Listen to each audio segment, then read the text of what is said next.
Quatrième partie. Voilà, c'est une lettre qui vient de chez vous. Donc, je vous donne tout de suite la copie, adressée à Madame Nicole Kirch. C'est quand? 2009. Le 12 mai 2009. D'accord. Donc, avant qu'elle soit la Marianne des chômeurs, toutes les femmes le sont... porte-parole, voilà, la Marianne, c'est elle qui représente... porte-parole, voilà, porte-parole de la ligne Thionville-Philadelphie. Et Madame, je donne Arnold Labesse, en tant que délégué UMP de la 9e. Il était délégué de la 9e. Voilà, je dis une suite sans attendre à notre rencontre sur le marché de Thionville, samedi 9 mai 2009, au cours de laquelle vous m'avez évoqué votre situation personnelle de recherche d'un emploi. Comme vous, je regrette bien sûr que vous ayez été maintenu pendant des années dans l'illusion d'un contrat définitif pour ne rien obtenir à la fin. J'observe que venant de la part d'élus qui se prétendent de gauche et en faveur de l'emploi des personnes dans le besoin, cette attitude est totalement hypocrite et scandaleuse.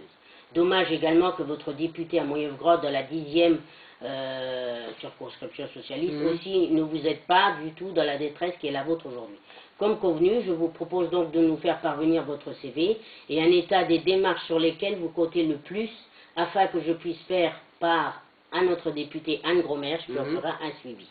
En espérant que vous aboutirez aussi ainsi rapidement dans vos recherches. Je vous prie de croire, madame. Voilà.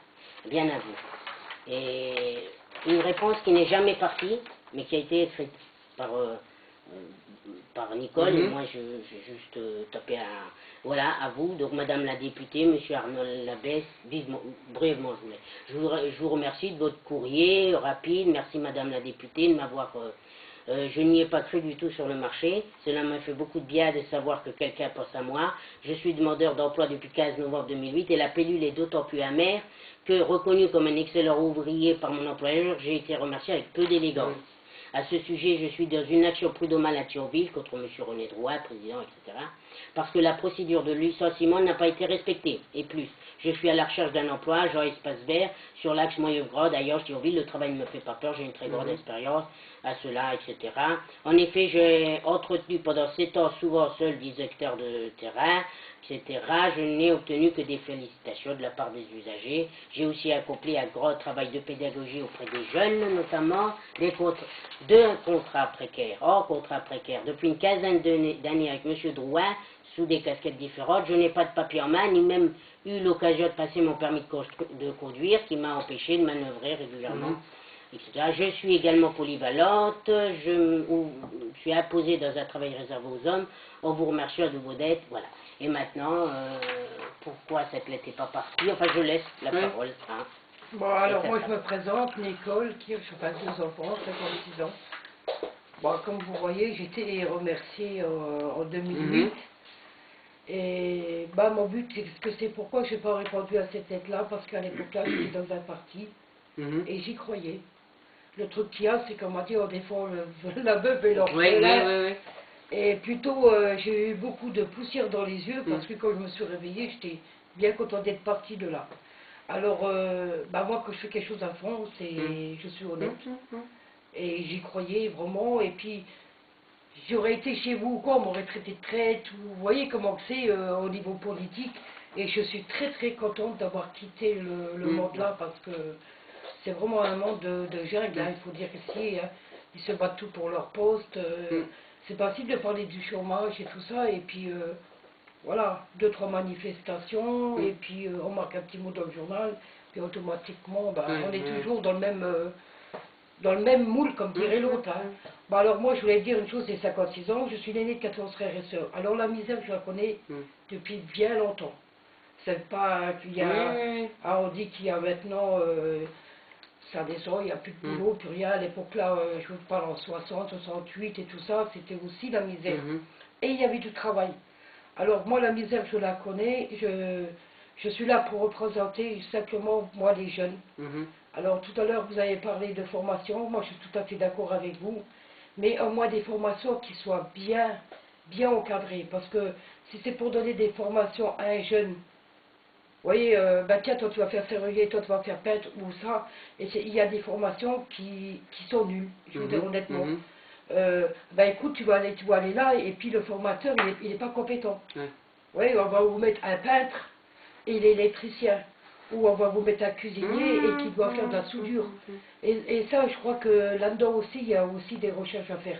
Parce que moi, je dis comme ça, bon, il y a des parents qui ne peuvent pas payer des études à leurs gosses. Il y a des gosses qui veulent travailler, il y en a d'autres qui veulent rien faire. Moi, je suis tout à fait d'accord avec vous avec le RSA. Le RSA, il doit être encadré. On ne peut pas donner aussi voilà, de l'argent comme ça. Mais il faudrait peut-être motiver les jeunes aussi, même en formation, qu'ils soient un peu payés, parce qu'il y a des parents qui jettent leurs gosses, c'est inadmissible. Mais au moins qu'ils soient motivés. Parce que quand vous allez dire à un jeune de 16 ans, ben tiens, tu vas aller faire une formation gratuite, ben tu vas aller une semaine à l'école et 3 semaines chez un patron, le patron il va rien vous donner. Qu'est-ce qu'il va vous dire? Ben moi je vais aller travailler pour rien pour le patron, je n'ai pas envie. Non, en général, quand ils sont à CAP, ils sont payés. Hein. Quand ils font des mais formations oui, CAP, oui, ils sont d'accord, payés. oui, Je veux mais il n'y dire, en a pas beaucoup. La sont... plupart des CAP, je vous dire une chose, en formation, il n'y a pas de CAP il y a certains, mais on va vous donner des stages, voilà, les hommes 3 semaines, 1 mois, 2 mois, et je vous dis, moi j'étais en stage 2 jours. En 2 jours, en sécurité, qu'est-ce que vous apprenez? Oui, non, mais ça, je suis d'accord avec vous. Appuyer sur un bouton. Non, il faut des vraies formations. Des vraies formations. On est d'accord, il ne faut pas des formations pour occuper Voilà. le temps, Alors, il faut des vraies formations qui... Pas que tu as oublié, mais dans le... tu n'as pas voulu... Elle vous a pas envoyé la lettre parce que c'était pas elle. Elle aurait pensé d'abord à ses 2 gosses. Voilà. Ça déjà. Voilà, parce elle. que mes Et enfants ensuite, étaient aussi au chômage. Moi, c'est... Et ensuite, Voilà, elle moi s'est je suis dit, maman, je pense que je sais pas si vous êtes maman aussi. Moi aussi. Moi, dans ce que une je... démarche mais collective. L'idée... Ah ben moi c'est l'esprit, voilà. Voilà, ils vont dire, bah, tiens, t'es con, pourquoi t'as les pas pris, chemins. pourquoi t'as pas été, moi j'aurais pas craché dessus. Voilà, c'est simplement, en voyant moi mes enfants, les autres et tout, j'ai pas voulu. Moi, ce que je parle à la personne qui est en face, c'est pas la députée, moi c'est la femme, la maman. Et c'est vrai qu'on voit beaucoup de choses, on a envie pour nos enfants et pour les autres, hein, parce que c'est l'avenir, la jeunesse. Bien sûr, mais évidemment. Qu'il y a des choses qui changent, hein, alors c'est pour ça. Et puis bon, c'est vrai, au niveau des jeunes, moi j'ai des fonds, parce que je sais qu'ils ont un mal-être en eux. Quand vous voyez des jeunes qui sont là toute la journée en train de tenir le mur, comme dirait l'autre. Oui. En train de tenir le mur, et puis on dit, oh, ben, c'est des cas sociaux, il faut trier toute la journée. Et moi, je vois, hein, moi je suis sur le terrain, ben, depuis que je suis avec eux, j'ai en train de discuter, il y a eu beaucoup de changements. Et ça, c'est un truc que moi, ça me fait du bien déjà pour moi, parce que comme ça, moi, j'ai pas de, sur son de lieu de saleté, travail, mon lieu de travail, hein, parce que du côté là, on n'y va pas parce qu'on a peur d'eux. Et en fin de compte, c'est des gosses. C'est simplement des gosses. Et un peu de compréhension. Et simplement, toi, tu me respectes, moi, je te respecte. Et puis, il faut y aller comme ça. Et c'est vrai, moi, je les vois, il faut dire qu'est-ce qu'il y a. Ils ont trouvé des moyens pour m'agouiller, vous savez, hein, c'est la vente, je te fume, je te bois un coup et tout. Mais j'ai discuté avec eux, j'ai dit, ça fait quoi là? Mais écoute, si j'aurais du travail, j'ai plus besoin, j'ai plus besoin. Mais aller travailler gratuitement, moi j'ai pas envie. Parce que vous avez aussi, voilà, vous discutez une dizaine, une vingtaine de jeunes. Et là aussi, il y a un travail à faire. La difficulté, c'est pas tant, parce qu'on ne leur demande pas d'aller travailler gratuitement. Le problème aujourd'hui, c'est qu'ils voient autour d'eux des jeunes qui dealent et qui gagnent sur une journée ce que eux pourront gagner après 1 mois de travail, un SMIC. Voilà. Et eux, ils se disent, pourquoi moi j'irai travailler pendant 1 mois pour gagner ce que les copains de la cité gagnent en une journée en dealant. C'est là qu'on a une difficulté. C'est qu'à un moment donné, il faut qu'on lutte, mais de façon considérable, contre tous les dealers, parce que c'est un exemple très mauvais. Après, ils prennent les gamins, les petits, pour surveiller s'il n'y a pas de policiers qui arrivent, etc., à qui on donne encore une fois quelques billets. Je veux dire, on les met dans une mauvaise spirale très jeune, et là, il est le danger.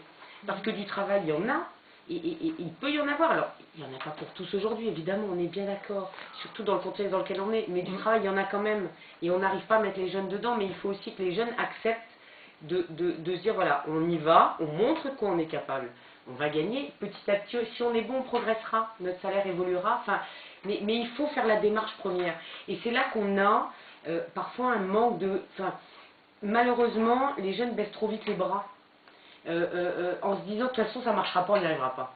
Et c'est ça qu'il faut, moi j'ai envie de leur dire, mais bougez-vous, enfin, c'est votre vie quoi, vous êtes qu'au tout début de votre vie, bougez-vous. Mais le matin, c'est votre avenir dont on parle. Moi je les vois avec c'est leur votre dossier. avenir. Mais oui, mais quand ça ils c'est reviennent, important. ben, il n'y a rien. Voilà, c'est tout ce qu'ils disent, il n'y a rien. Et c'est ça le Ben, problème. ça fait... Et moi, je vois, je Il discute n'y a que, avec il des y a que mamans, un des tiers des difficultés. offres d'emploi qui passent par Pôle emploi. Hein. Vous savez ça. Il y en a peu, trop peu. Trop peu.